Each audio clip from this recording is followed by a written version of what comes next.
All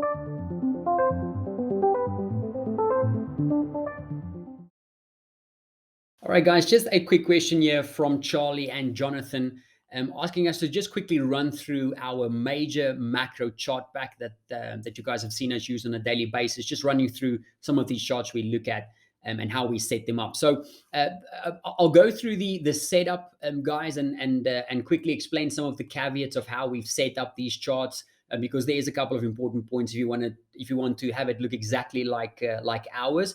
But I'm not going to go through exactly why we look at these things. We've done individual videos on most of these individual aspects. So I'll quickly just refer to those videos in the video library, and then you guys can just go and catch up if you're not sure why we look at something like a tens and two spread, or why we look at inflation expectations, etc. So not going to go through why they're important, just going to go through the how, and then guys can just refer back, of course, to the why videos in the terminal. But we will look at each of them in a bit more detail. So taking a quick look then at the first one, this is a tens and two spread differential between the major economies. Now, again, if we quickly go to the terminal, if you open up your video library, if you go to the Q&A section, inside that search option, just type in the word 10 or the letters, the number 10. You'll see there's a video called Why the Twos and Tens Yield Spread Matters. So do make sure to catch that video. That'll go through exactly why we look at something like steepeners or flatteners, the tens and twos, why it's important, and how it can potentially be used to analyze expectations in the market. So do make sure to refer back to that video. And what we've done to set this up is we've basically just added in the tens and two spread for each one of the majors. So you can see there's the Japanese 10-year and the 2-year, the German tens and twos, the Canadian tens and twos, etc. And to have more of an apples to apples comparison of the steepening and the flattening between these different yield spreads, we've basically just merged everything to the right hand side. So what you have here is the actual tens and twos basis point differential, and then you can also see how that compares between the various major economies, tens and twos. So that's the first chart that we look at there. The second one is one that we often opt out for different charts. So you might not see this one every time. You might see a Fed Funds future chart at sometimes. You might see different futures that we're looking at. So this chart is opted out sometimes for something else. The base one that we have it set up for, though, is a currency index a tracker. So again, why we use currency indexes, how to set these ones, how to set up a index for a major currency. We've actually done that in the terminal as well. If you go to the search option there, just type in currency index.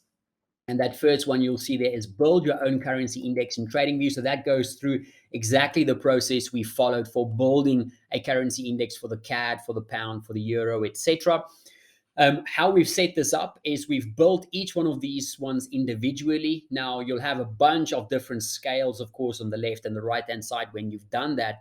And if you just scale everything or merge everything to the right hand side, it's going to be a very messy chart that you're working with. So in order to see it this way, having more of a cleaner view of the strength and the weaknesses is what, before you merge everything to the right or to the left, make sure to index everything to 100. So instead of just looking at a regular, look at it from at all of them indexed to 100. So that's going to give you a much cleaner way of looking at it, merging to the right hand side. And there's a couple of ways that you can look at this.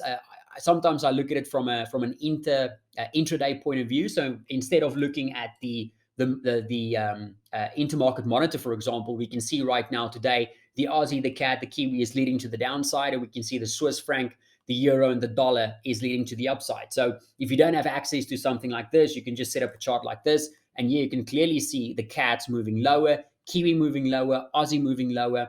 At the same time, though, we've got the euro and the dollar more supported. So just gives you a little bit of a intraday measure for the strength. So think of it as a currency strength meter, so to speak. So from an intraday point of view, it's helpful. And also from a more longer term point of view, it's helpful to spot some inflection points between some of the currencies. So we've obviously been looking at that weakness we've seen in the Kiwi recently. And looking at a chart like this, you can really see how much weakness has been priced into the Kiwi despite that hawkish shift from the RBNZ. And that also, just helps sometimes to see it from a bird's eye view. You might not take a trade necessarily based on this, but it is handy to see the strength differential between the majors. Again, sometimes we swap this chart out, so don't be afraid if you don't see us using this. Sometimes we swap it out for something else, whatever we're looking at that stage. If TradingView could, have 12 and 15 charts, you would see this up always, but obviously we only have access to 8. So then looking at the next one there, fairly simple here. This is just comparing all of the 10-year bond yields for each of the major currencies once again. If you want to see or know why we're looking at yields, how that potentially impacts currencies, just type in the word yield inside the terminal. You can see there's quite a couple of them. The most important one that you can have a look at is how to set up bond yield spreads in TradingView. It explains why the differential between them is important, how that can potentially impact the currency pairs. So I'm not going to go through that now. Just refer back to that video. And what we've done here, once again, is we've merged everything to the right-hand side. And this gives us just a quick bird's eye view of how the different yield spreads are performing versus each other. So this gives us a real a quick bird's eye view of potential big changes in some of the spreads. We'll look at that in another chart as well. But just a quick example: if you see one of them rolling over from the top, moving lower, while you've got another one starting to push to the upside, that can potentially be seen as an inflection point between the bond spreads. So that's something that you can use as well.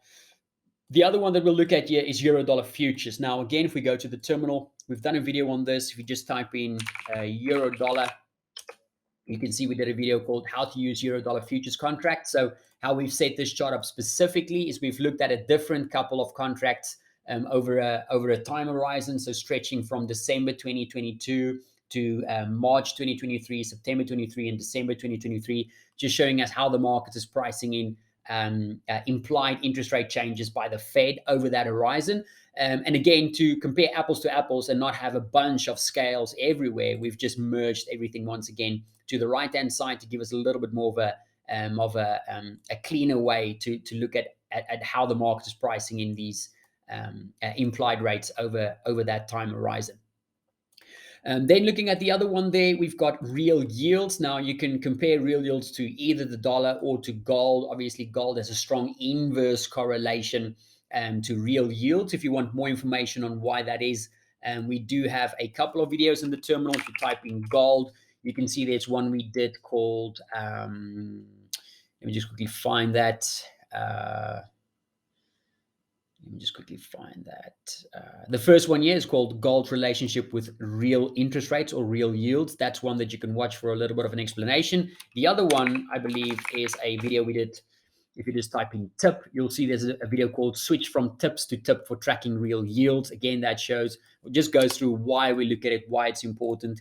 So I'm not going to go through that in this video. But apart from that, if you want to see how to set up tips itself, we've obviously inverted the scale. We've done a recent video on that as well in the terminal. I believe it was yesterday, called How to View Nominal Yields, Real Yields, and Inflation Expectations in TradingView. You can just quickly refer back to that one as well.